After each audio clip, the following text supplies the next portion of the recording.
Ya, jadi dulu awalnya kan memang waktu bikin usaha ini kan perusahaan ini kan tidak bisa sendiri dan tidak bisa keluarga kira-kira gitu kan. Kalau saya kan bisa dengan istri ya. Akhirnya saya ajak partneran pertama sih berdua lah sama Pak Purwono Sidi. Tapi dalam perjalanannya karena Pak Pur juga sudah punya usaha, saya sendiri agak berat, akhirnya saya minta support ke Pak Didi namanya, Pak Didi Nanang Suryadi, baru sih di 2018 lah kira-kira beliaunya join, karena emang saya butuh partner untuk bicara teknis. Beliau kan lebih jago lah secara teknikalnya ya. Kalau saya lebih ke marketingnya kan seperti itu. Akhirnya saya ajak Pak Didi ini untuk join kira-kira seperti itu. Suka duka pasti ada. Yang jelas waktu start awal kan memang boleh dikatakan saya menjalankan sendiri. Betul ada partner Pak Purwono kan beliau tidak aktif ya. Jadi waktu itu saya harus develop, selain sistem juga developkan anak-anak karyawan terutama kan. Dan mereka bukan orang-orang yang punya skill dan terbiasa bekerja di manufaktur gitu. Mesti saya kontrolnya benar-benar boleh dikatakan 24 jam. Saya setiap waktu start awal saya pulang jam 10, jam 11 malam baru balik gitu. Jadi memang saya harus ngurus dari A sampai Z sih waktu itu sih. Tapi setelah jalan ya 6 bulan 1 tahun sih, alhamdulillah anak-anak kan sudah ngerti proses, sudah ngerti sistem quality yang mesti bagaimana. Akhirnya ya sekarang sih bisa ditinggal lah dalam artian seperti itu. Jadi saya sekarang lebih fokus membangun marketnya, untuk proses produksi dibantu teman-teman di bawah. Ya sekarang saya sudah bentuk tim lah ya. Ada orang quality, ada orang engineering kan, kira-kira seperti itu. Karyawan saya cuma ada 15 orang. Kebetulan karena mesin-mesin saya kan mesin CNC ya, otomatis semua kan. Artinya satu operator bisa pegang 2-3 mesin. Dan ya relatif nggak perlu karyawan yang banyak. Produksi itu hanya 10 orang. Jadi yang 5 orang itu sebagai orang quality, orang engineering, orang finance, kira-kira gitu. Awal itu saya kebanyakan part saya kerjakan di Sapor. Nah, jadi terus setelah itu saya ada ambil mesin lah. Mesin-mesin headman itu saya punya ya. Kemudian dalam perjalanannya karena customer juga sudah mulai percaya, kita dapat tambahan kerjaan. Kemudian saya juga mulai berpikir kalau semuanya saya kerjakan di luar, customer datang untuk melakukan audit juga saya agak kesulitan kan. Akhirnya saya dibantu sama teman-teman yang punya jualan mesin juga, mereka mau support.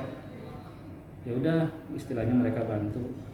Saya dikasih kemudahan lah, kira-kira gitu untuk nambah mesin yang lebih bagus dari mesin yang semula.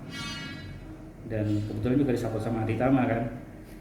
Akhirnya ya pelan-pelan lah, 1 mesin, 2 mesin, 3 mesin, sampai sekarang ada 8 mesin.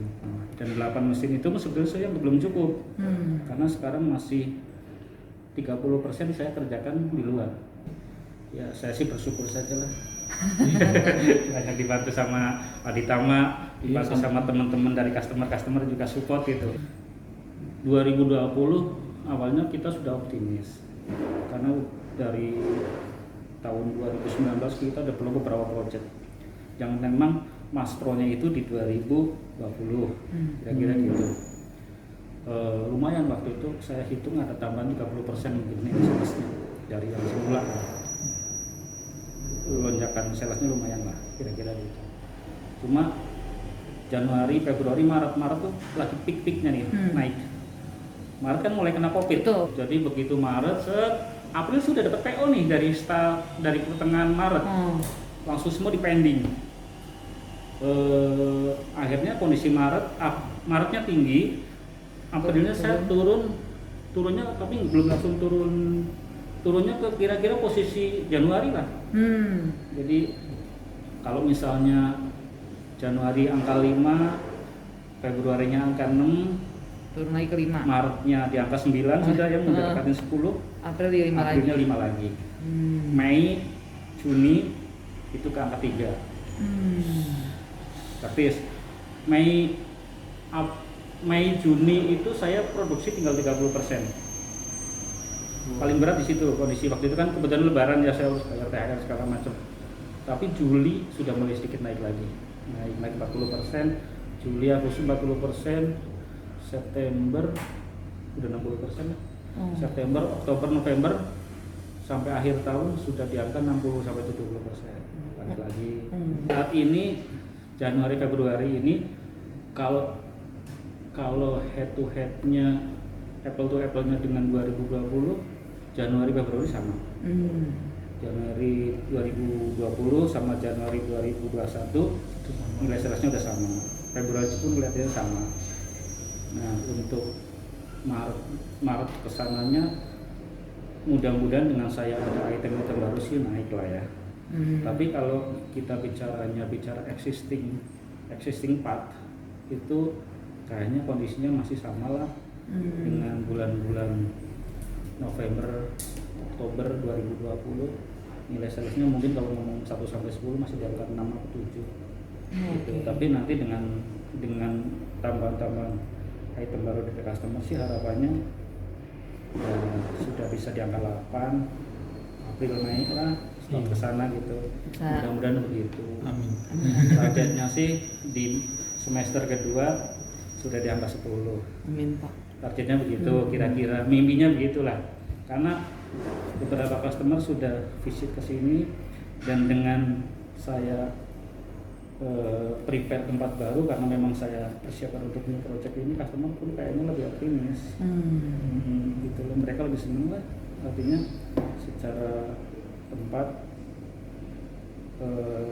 ya lebih representatif lah bagi mereka. Ya kan saya juga atur layoutnya lebih gampang, 5 airnya juga lebih gampang. Sekarang kan ibu boleh lihat di bawah, mohon maaf. Ya Pak ya, jadi kalau Bapak yang biasa visit ke pabrik-pabrik yang sudah settle mah, kalau angka 1 sampai 10 kita masih di angka 2 ini. 5 air. Mimpinya kita begitu, nanti tempat baru ya karena akan saya atur lah sedemikian kemampuan saya sehingga tempatnya akan jauh lebih baik lah, kira-kira gitu. Lantainya mungkin lebih bersih, terus layoutnya karena tempat lebih lega kan, layoutnya lebih gampang kan. Jadi flow arus prosesnya juga lebih jelas lah, lebih clear. Ya mimpinya saya sih kalau menjadi yang terbaik kayaknya berat ya, setidaknya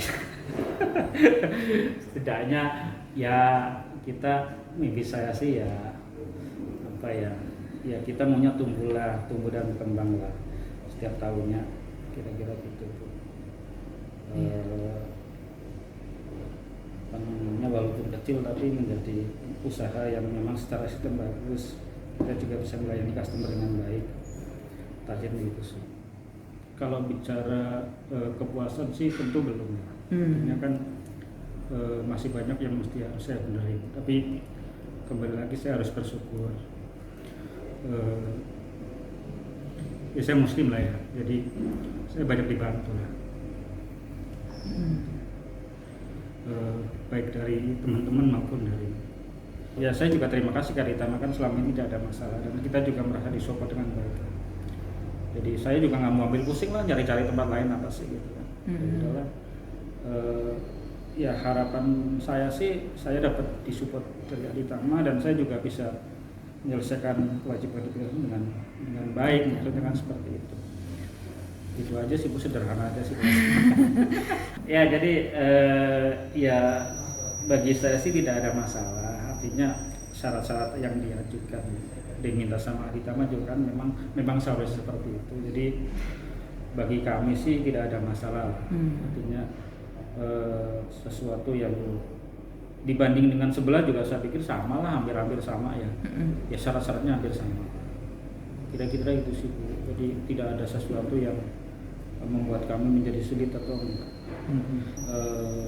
Kira-kira sih waktunya hampir sama. Sama juga ya Pak ya. Jadi kalau dibilang lama ya enggak lah. Ya syukur-syukur sih mau dicepetin. Oke, kalau gitu. Yang Aditama mobil itu ya yang Jaya. Ya itu membantu kita sih, Bu. Artinya kita bisa lihat, oh kita masih punya beban segini, kita bisa kontrol situ. Ada di handphone saya masih ada. Yang jelas saya dari kemarin mengucapkan terima kasih banyak ke Aditama, karena kita kan UMKM, usaha kecil lah, tapi bisa disupport sampai hari ini. Jadi kita mengucapkan terima kasih. Ya harapan kami sih Aditama lebih kembang lah tentunya ya, bisa melayani banyak lagi customer, dibantu aja untuk yang kecil-kecil. ya saya terima kasih lah kepada Aditama dengan kondisi Bima Manunggal yang masih secara finansial juga tidak sekuat yang lain, tapi masih bisa. Kita juga berusaha sebaik mungkin lah, tidak ada tunggakan untuk apa, sehingga ya sama-sama support aja sih. Terima kasih banyak. Ya kalau ya semua kan tetap harus berhitung dengan matang. Kalau saya sih pesannya begitu. Jadi memang ada beberapa teman yang katanya mesin ditarik sama leasing segala macam. Ya saya nggak ngerti mereka seperti apa. Tapi kalau sesuatu dihitung dengan benar dan kita yakin sih, insya Allah tidak ada masalah. Tetap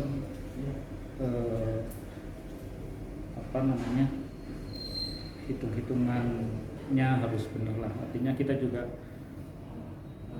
tidak akan mungkin, misalnya kalau saya pribadi ya, saya tidak akan berani mengajukan sesuatu yang memang tidak bisa menjaminkan apa yang nanti akan kita jaminkan, kan kira-kira seperti itu. Jadi memang kita harus ada keberanian di situ, tapi tetap harus perhitungan baik.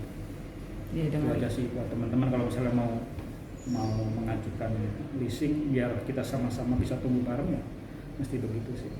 Saya yakin juga dari Aditama pasti selektif sih. Bagi kami sih hutang tidak masalah, asal hutang itu hutang produktif. Hutang itu memang kita peruntukkan untuk sesuatu yang memang menghasilkan. Kalau misalnya kita hutang tapi kita mengajukan pinjaman, misalnya pinjaman kayak leaseback atau apa pun, kita akan gunakan untuk mengembangkan, tidak kita pakai untuk sesuatu yang habiskan, kira-kira seperti itu. Gitu sih kalau menurut saya, karena kan utang itu akan bekerja untuk membayar utang itu sendiri.